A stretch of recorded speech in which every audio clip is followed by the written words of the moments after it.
మిథునం వారికి గనక చూసుకున్నట్లయితే మీకు జూపిటర్ ఈ సంవత్సరం 3 రాసులు మారుతున్నాడు. మనం గతంలో వక్రగతి గురించి చెప్పుకున్నాం, కానీ 3 రాసులది చెప్పుకోలేదు. అది నెక్స్ట్ వీడియోలో చెప్తానన్నా. అయితే మనకి పోయిన సంవత్సరం కూడా 3 రాసులు మారాడండి గురువు. అంటే మిథునం నుంచి వృషభం నుంచి మిథునము, మిథునం నుంచి కర్కాటకంలోకి వెళ్ళాడు. దాని తర్వాత మళ్ళీ వక్రించి మిథునంలోకి సెటిల్ అయిపోయాడు అనుకోండి. మరి ఈసారి ఏమిటి అంటే మిథునం నుంచి కర్కాటకంలోకి వెళ్తాడు. ఎప్పుడు వెళ్తాడు? దీన్ని అతిచారము అంటారు, 3 రాసులు మారడం.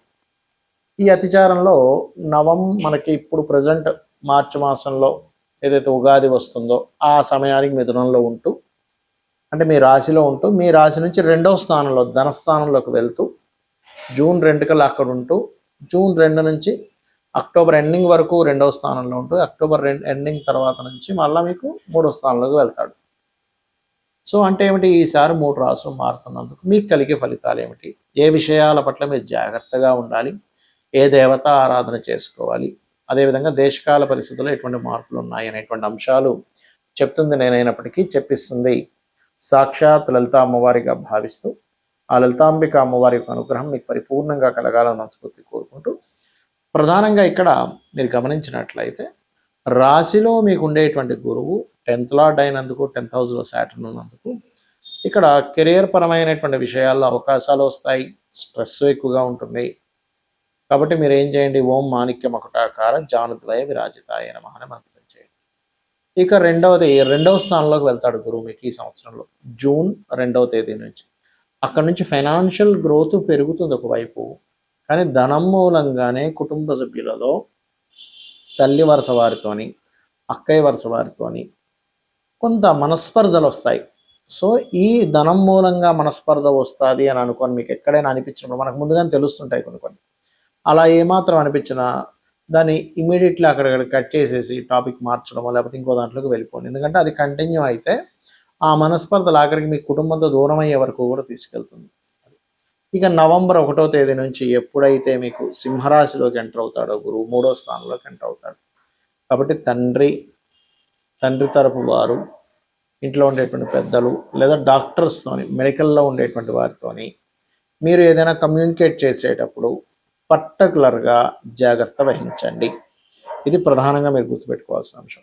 ఇక మీరు కర్పూర వీటి కామోద సమాకర్ష దిగంతరాయ నమః అని మంత్రం చేయండి. రెగ్యులర్గా లలితాసహస్రనామాలు చేసుకోండి. నవగ్రహాల్లో శని, రాహు, కేతు గ్రహాల దగ్గర దీపారాధన చేయండి. గోవులకి బెల్లం తినిపించండి. అనే విధాలు బాగుంటుంది. అయితే ఈ గురువు యొక్క స్వరూపం మారిందని మనం చెప్పుకుంటూ ఉన్నాం. లాస్ట్ ఇయర్ కూడా గురువు 3 రాసులు మారాడు. వృషభము, మిథునము, అదేవిధంగా కర్కాటకంలోకి మారాడు. ఈసారి మిథునము, కర్కాటకము, సింహం. అంటే ఏం లేదు, మరి కర్కాటకంలోకి వచ్చాడు కదండి, మళ్ళీ వెనక్కి వెళ్ళాడు.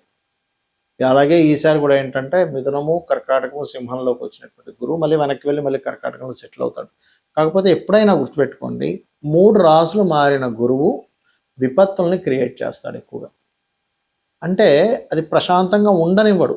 మీరు చూడండి, లాస్ట్ ఇయర్ మారినందుకు మనం చూస్తూనే ఉన్నాం. ఆల్రెడీ ఉగాది వచ్చే ముందు అంతా యుద్ధాలని, గందరగోళాలని, గొడవలని ఎలా ఇచ్చాడో ఇది కూడా సేమ్ రిపీట్ అవ్వబోతుంది. అంటే దీన్ని బట్టి మనం అర్థం చేసుకోవాల్సింది ఏమిటి? ఈ గోచారంలో ఉండేటువంటి ఈ గ్రహాల యొక్క స్థితిని బట్టి మనకు మహర్షులు ఏం నేర్పిస్తున్నారు అంటే, ఫ్యూచర్ ఇలా ఉండబోతుంది కాబట్టి నువ్వు ఇలా ప్లాన్ చేసుకో. అంటే ఇప్పుడు మనకు చూడండి, యూట్యూబ్లో వాటిలో యుద్ధం ఆగిపోయింది అని పెడతాడు. మళ్ళీ వెంటనే యుద్ధం ఆ స్టీమర్ మీద ఏదో బాంబు వేశారట, ఈ ఎయిర్పోర్ట్ మీద బాంబు వేశారట అంటూ ఉంటారు. దీని గురించి ఆల్రెడీ నేను ఒక 2 నెలలు 3 నెలల క్రితమే చెప్పాను. ఏమంటే యుద్ధాలు వస్తాయి, ఆగుతున్నట్టు అనిపిస్తాయి, కానీ ఆగవు. ఇది చాలా పెద్ద యుద్ధమే. ఒక రకంగా చెప్పాలంటే ప్రపంచ యుద్ధం లాంటిదే ఇది. 3వ ప్రపంచ యుద్ధమే అనుకోండి. ఎందుకు అంటే ఇక్కడ జూపిటర్ ఎప్పుడైనా 3 రాసులు మారుతున్నప్పుడు ప్రాణ నష్టం అధికంగా జరుగుతుందని చెప్పారు. అందులో ప్రత్యేకంగా మనకి చెప్పినటువంటి విషయాల్లో ఈసారి గురువు రాజు అయినందుకు, గురువు రాజై మనకి ఎప్పుడైతే మిథున రాశిలో సంచారంతో ప్రారంభమైనందుకు, మిథున రాశి అనేటువంటిది 2 మనుషుల్ని చూపిస్తుంది, అది స్త్రీ పురుషుల్ని. కాబట్టి దీనివల్లనే మనకి గొప్ప గొప్ప వాళ్ళు కొంత వాళ్ళ సీక్రెట్ లైఫ్స్ బయటపడటము, వాయువులో ఒక రకమైనటువంటి ఇబ్బంది రావడము, యుద్ధం మూలంగా మనకి శాస్త్రాల్లో చెప్పింది ఏంటంటే 7 కోట్ల మంది జనాలు నశిస్తారు అనేటువంటిది ఉంది. మీరు కనుక చూసుకుంటే గతంలో ఒక 5-6 ఏళ్ల క్రితం కూడా ఇలాంటి సిచ్యువేషన్స్ వచ్చినప్పుడు, అప్పుడు కోవిడ్ టైంలో నేను మన యూట్యూబ్ ఛానల్లో ఉంటుంది, వెనక్కి వెళ్తే కనుక 5-6 ఏళ్ల క్రితం ఇంతమంది నశిస్తారు, ఈ రాశిలో ఇలా మారుతుంది కాబట్టి నేను అప్పుడు దానికి శ్లోక సహితంగా కూడా చెప్పాను దాని యొక్క అర్థం 5-6 ఏళ్ల క్రితం. అప్పుడు కూడా అందుకే కోవిడ్ వల్ల చాలామంది ప్రాణ నష్టం జరగడం మనం చూసాం. అయితే ఎప్పుడైతే ఈ జూపిటర్ అంటే జూన్ 1 వరకు మిథునంలో ఉంటాడో దేశకాల పరిస్థితుల్లో ఎక్కువగా వైమానిక సంబంధించినటువంటి విషయాలకి ఎఫెక్ట్ వస్తుంది, గుర్తుపెట్టుకోండి. అంటే విమాన సంబంధించినటువంటివి ధ్వంసం అవడం, అది యుద్ధంలో కానివ్వండి, జనరల్గా ఉండేటువంటివి, ఎందుకంటే వాయువు మీద ప్రభావం.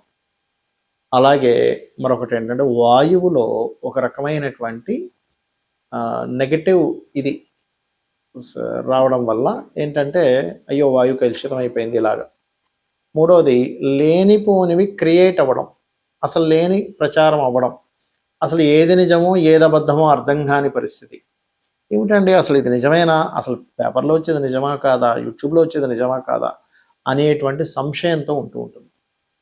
అదేవిధంగా స్త్రీ పురుషుల మధ్యని కొన్ని ఉండేటువంటి కొన్ని సీక్రెట్ అఫైర్స్ అనుకోండి, కొన్ని పేపర్స్ మూలంగా, అంటే కొన్ని ఇప్పుడు మనకి ప్రెస్ ఉంది, విలేకరి సంబంధించినటువంటివి ఏవైతే న్యూస్ సంబంధించి ఉంటాయో ఆ యొక్క విషయాల మీద కూడా మనుషులకి నమ్మకాలు కోల్పోవడము, ఆ రకంగా కొంత ఫేక్ న్యూస్లు కొంతవరకు ప్రచారం అవ్వడం ఈ గురువు మిథునంలో ఉన్నంతసేపు ఇస్తాడు, గుర్తుపెట్టుకోండి. అలాగే అంతరిక్షం నుంచి ఏదైనా ఒక ప్రమాదము భూమి మీదకి వచ్చి పొంచి ఉంది, అది మన శాటిలైట్స్ ఆకాశంలో బోల్డన్ శాటిలైట్స్ తిరుగుతాయి, అలా శాటిలైట్ లాంటిది ఏదైనా పాడైపోయింది భూమి మీదకి రావడం కావచ్చు. లేదు అంటే పర్టికులర్గా మనకి చూడండి కొన్ని సమాచారాలు అందుతుంటాయి, ఏమండి ఏలియన్స్ ఉన్నారట, వాళ్ళు భూమి మీద తిరుగుతున్నారట, అలాంటిది. అంటే ముఖ్యంగా ఏంటంటే భూమి మీదకి ఏదైనా అంతరిక్షం నుంచి వచ్చి భూమి మీద పడడం అనేటువంటిది జరగనుంది, దానివల్ల కూడా కొంత నష్టం ఉంది, గుర్తుపెట్టుకోండి. ఇది కర్కాటక రాశిలో మనం మిథున రాశిలో ఉన్నంతకాలం, అంటే కర్కాటకానికి ముందు మిథున రాశిలో గురువు ఉన్నంతకాలం ఈ యొక్క ప్రభావం చూపిస్తూ ఉంటుంది. ఇక ఇక్కడి నుంచి కర్కాటకంలోకి జూన్ 2 నుంచి అక్టోబర్ 31వ తేదీ వరకు అక్కడ ఉంటాడు, 30వ తేదీ వరకు ఆల్మోస్ట్. ఇక దాని తర్వాత నవంబర్ 1వ తేదీ నుంచి సింహంలోకి వెళ్ళిపోతాడు. కాబట్టి ఈ కాంబినేషన్ ఏదైతే ఉందో అక్టోబర్ ఎండ్ వరకు, జూన్ 2 నుంచి అక్టోబర్ ఎండ్ వరకు ఉండేటువంటి ఈ కర్కాటక రాశిలో గురువు ఉన్నందుకు ఈ సమయంలో మీరు చూడండి ఎక్కువగా జల సంబంధంగా, ఆల్రెడీ గురువు మీకు మిథునంలో 12-15 డిగ్రీలు ఎప్పుడైతే మారిపోయాడో జల సంబంధించిన వాటి మీద పెరిగిపోయింది, ఇంకా పెరుగుతుంది. అయితే ఆ సమయంలో యాక్సిడెంట్స్ విపరీతంగా అవుతాయి.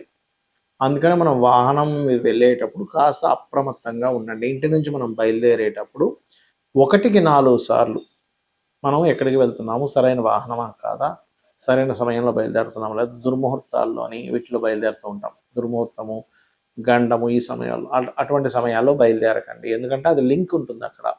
అలాగే మీ ఇష్టదైవాన్ని తలుచుకొని బయలుదేరండి, గుర్తుపెట్టుకోండి ఇది. ఎందుకంటే కర్కాటక రాశిలో గురు సంచారం జరిగేటప్పుడు వాహన ప్రమాదాలు అసలు మనం ఊహించలేము, అన్ని ఎక్కువ జరుగుతుంటాయి. కాబట్టి ఇంటి నుంచి మీరు మనస్ఫూర్తిగా మీ ఇష్టదైవాన్ని తలుచుకొని బయలుదేరినట్లయితే మీరు హ్యాపీగా ఉంటారు, మీకు ఎటువంటి ఇబ్బంది కలగకుండా ఉంటుంది.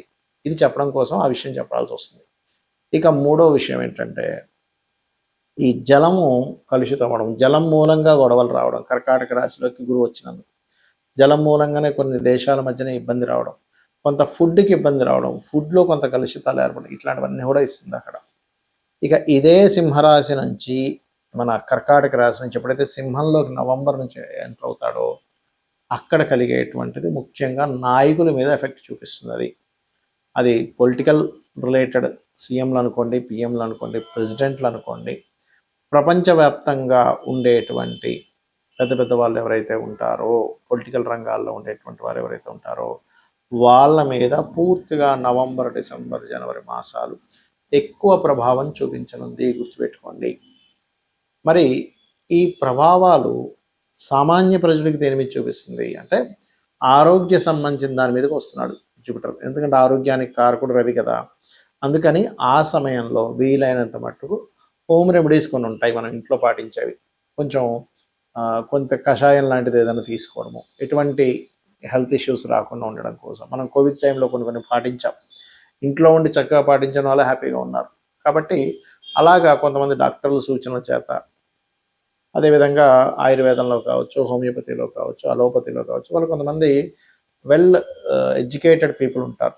వాళ్ళు ఇచ్చినటువంటివి ఏవైతే టిప్స్ ఉంటాయో, అలాగే మన పెద్దవాళ్ళు కూడా చెప్పినటువంటివి కొన్ని ఉంటాయి. ఇటువంటి విషయాల్లో కొంత జాగ్రత్తగా ఉండాలి. అయితే ఇక్కడ ఈ 2-3 నెలల పాటు, అంటే నవంబర్ నుంచి డిసెంబర్, జనవరి, ఈ టైంలో పర్టికులర్గా ఇది సంతానం మీదనే ఎఫెక్ట్ చూపిస్తూ ఉంటుంది. అయితే ఇక్కడ ఏంటంటే ఎవరైనా ఐవీఎఫ్లు, ఐయుఐలు చేయించుకునే వరకు కాస్త జాగ్రత్తగా ఉండాలి. అదేవిధంగా మరొక విషయం ఏంటంటే, ఇక్కడ మీరు గమనించినట్లయితే మీరు వాతావరణంలో మీరు గమనించండి. యాక్చువల్గా నవంబర్ మాసాన మనకేంటి, చలి బాగా ఉండాలి. కానీ ఆ టైంకి ఏమవుతుంటుందంటే చలితో పాటు తెలియని ఎండలు కూడా వస్తాయి ఆ టైంలో. ఇదేమిటండి ఎంత ఈ చలికాలం ఇంత ఎండ ఉందేంటి అనిపిస్తూ ఉంటుంది.